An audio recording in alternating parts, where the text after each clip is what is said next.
Okay. Can we go to Ivan for one of your second questions, please? Right, thank you. As a political illustrator, do you think your personal standpoint would affect if you get a commission or not? On the other hand, have you ever received a job that is against your standpoint? If so, how do you deal with it?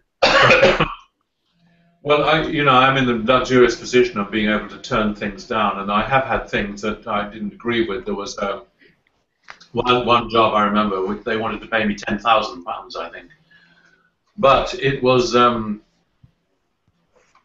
do with the tobacco industry, and I don't support the tobacco industry. I don't agree with, especially as an asthmatic. I know what cigarettes can do to you, and you're probably all too young to realise that. So that's a job I wouldn't accept. In general, I don't have to make any concession at all. As I say, if I'm working in a newspaper, then I may will have to tame it a little bit sexually, or but never to. I should never tame it politically, or for any other reason. And of course, if I was starving and my children were starving, who knows what I would. I probably would have worked for the tobacco industry. We've got to save my children. So it depends where you stand to a certain extent and on your particular principles. But luckily, I'm in a position where I'm able to earn enough not to worry about that. And I'm not so panic-stricken these days about turning down jobs. I used to be. I would do everything. At one time, I would just do anything that came along because it was money and the chance of advancing. And we're a bit like actors, really. We're desperate for the next job, and where's it going to come from, and will it ever come, and will anybody ever ask me to do anything again, or will they ever ask me to do anything ever? So all of these things we worry about. But as I say, it's a difficult job. I'm not pretending it's not. Okay, thanks. There's another person who couldn't join us, and I'd love to put his question to you, Gerald, on his behalf. It's Alexander Jackson, and he said, have you ever felt pressured to make compromises in your illustration methods in order to keep up with changes in the industry? I wonder what he means by that, because in a way I answered that in the last question. I don't compromise. Okay. But I wonder, what does he mean changes in the industry? Does he mean, having to work online or what? Which of course I don't do. But I don't quite understand either it's the same question I've just had, or it means something. Okay. Also, James, we seem to have lost James because of the. I think it's just technology. But if I could put his second question to you, which is, what factors would you recommend to a keen young artist that make art or illustration original and different?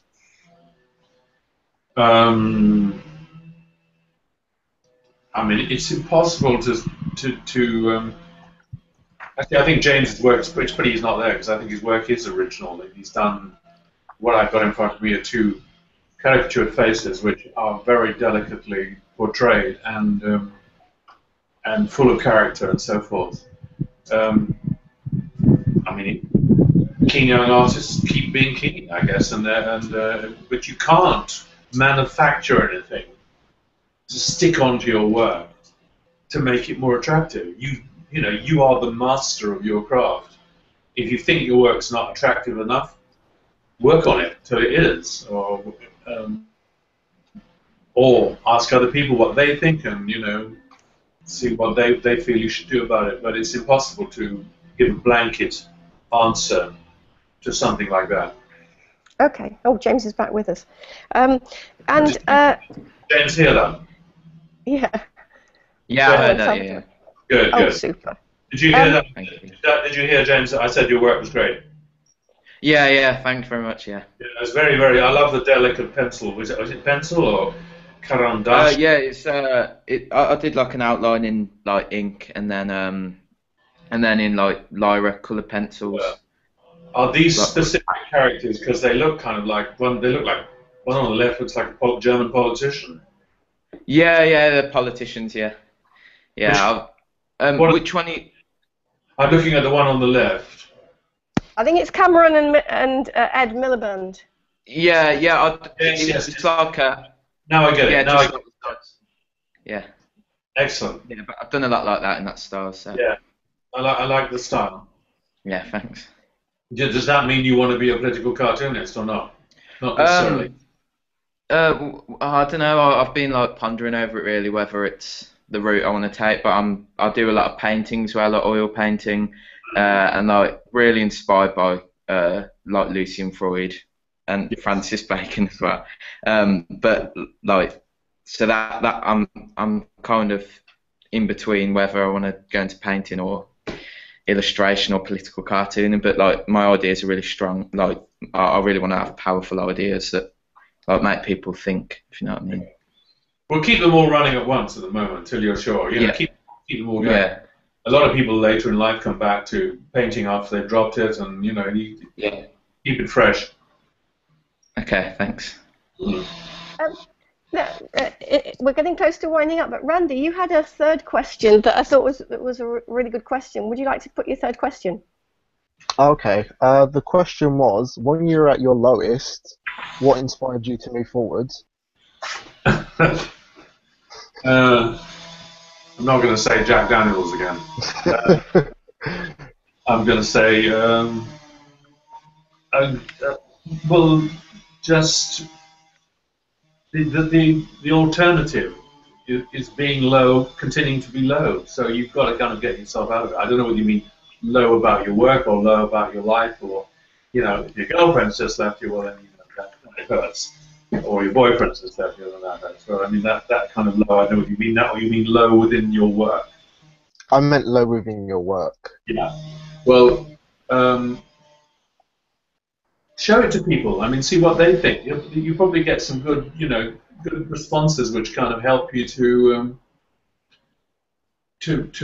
you know, see how other people feel about it. They won't feel as bad as you do about it, I expect, because we artists are our own worst critics. We are incredibly critical of our own work, unless we're stupid and think it's all great. But I mean, most artists are fairly insecure in their work, I would say, and are not sure at any point how good it is and whether it's going to last. And even, you know, if you've got a job with a magazine or wherever, you're always slightly worried it's going to end.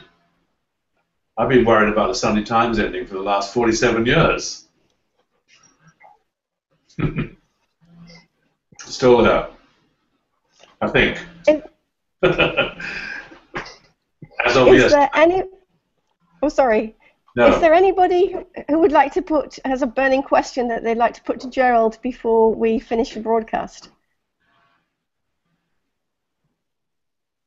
I just wondered if I could throw in just an extra question. It's very quick. Obviously, Gerald, you've done some 3D work as well. Is that something that you still experiment with occasionally, or is it something that's kind of been put to bed now? Well, that's because there was no... I love doing 3D work, and I do sculptures, and but to make... The last time I did real sculptures was for the Dome, and that was in 2000. When the Dome was on the in Greenwich, and I did some really quite big sculptures. But then I need money to do that, so I need to be subsidised. I have so many commissions that are sort of two-dimensional that I never get around to the three-dimensional anymore. But I really miss it because it's another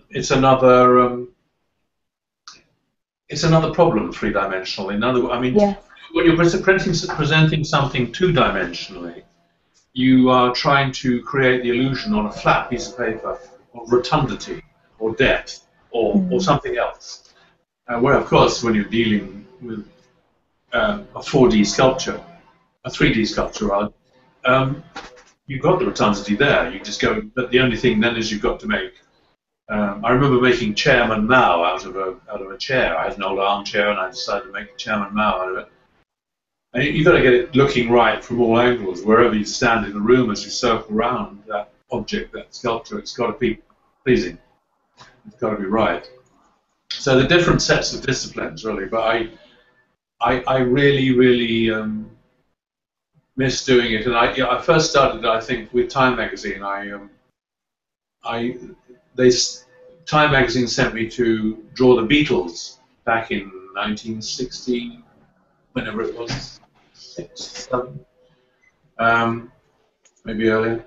And they sent me to Twickenham Studios in London, where they were filming Help, the film.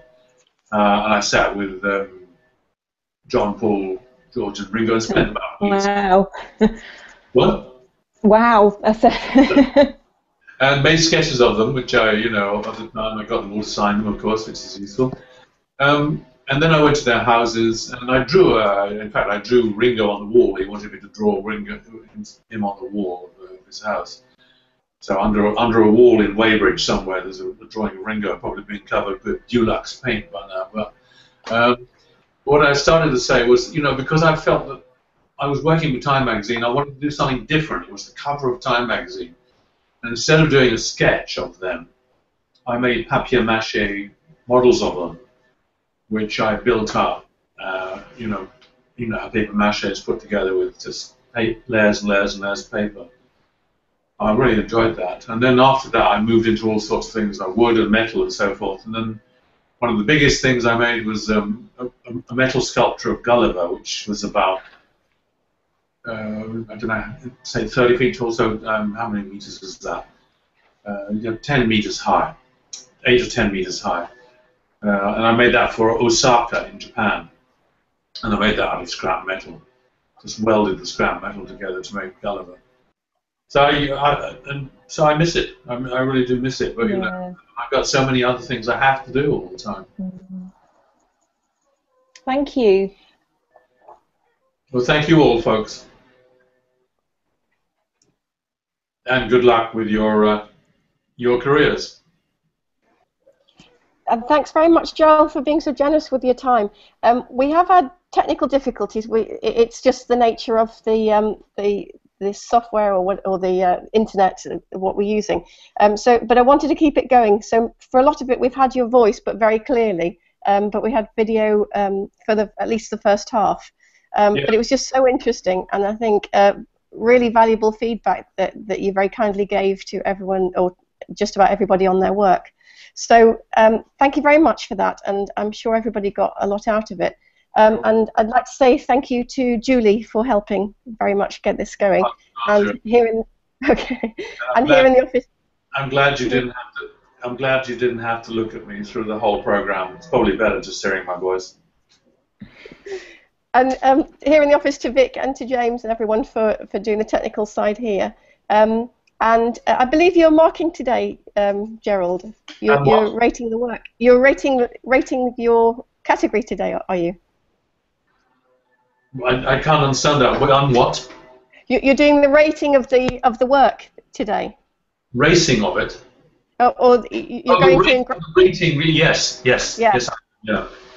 I thought you said I was racing to my work. My work is only about 10 feet away, so I don't need to race. Okay. So we'll look forward to getting the results of that. So thank you very much, and we'll see you soon. Thanks. Okay. Bye, guys. Thanks. Bye. Thank you. Thanks. Bye. Thank you. Yes. Thanks. Thank you. Bye. Thank you. Bye. Bye. Bye.